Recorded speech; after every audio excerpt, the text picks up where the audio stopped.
रात काली थी। आसमान में काले बादल छाए हुए थे। हवा जोर से चल रही थी। पेड़ हिल रहे थे।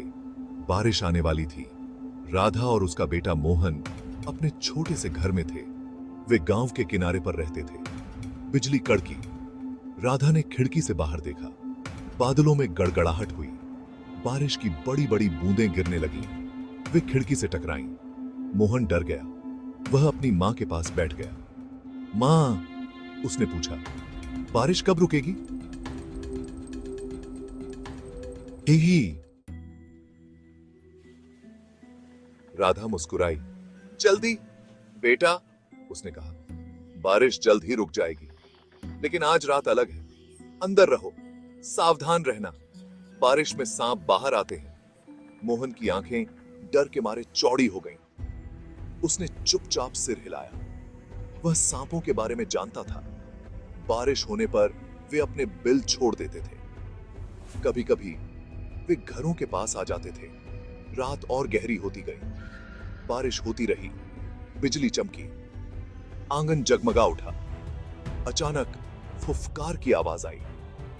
राधा का दिल जोर से धड़क उठा। राधा ने मोहन को पास खींच लिया। उसने खिड़की से बाहर देखा। आंगन में एक बड़ा काला सांप था। वह बारिश से बचने की कोशिश कर रहा था। उसके शल्कों पर बारिश की बूंदें चमक रही थीं। अंधेरे में उसकी आंखें चमक रही थीं। सांप धीरे धीरे घर की ओर बढ़ा। राधा डरी हुई थी, लेकिन वह जानती थी कि सांप को मारना अपशकुन होता है। वह मोहन को पीछे वाले कमरे में ले गई। उसे कुछ करना था। उसे अपने दादाजी की बात याद आ गई। सांपों को आग से डर लगता है। राधा ने लकड़ी का एक टुकड़ा उठाया। उसने माचिस जलाई। जल्द ही आग जलने लगी। उसने जलती हुई लकड़ी को दरवाजे के पास रख दिया। सांप ने आग की लपटें देखी। वह जल्दी से मुड़ा। वह फुफकारता हुआ चला गया। सांप रात के अंधेरे में गायब हो गया। राधा ने गहरी सांस ली। उसने मोहन को गले लगा लिया। उसे राहत मिली। बारिश धीमी होने लगी थी। आसमान साफ होने लगा था।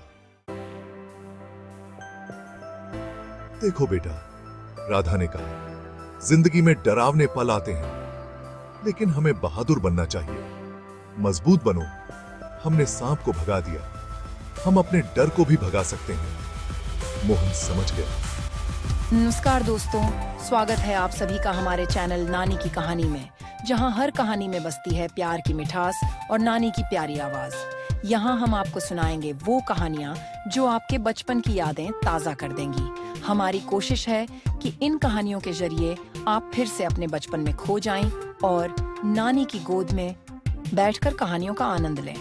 तो जुड़िए हमारे साथ और सुनिए नानी की कहानी, और हमारे इस चैनल को लाइक और सब्सक्राइब जरूर करें। धन्यवाद।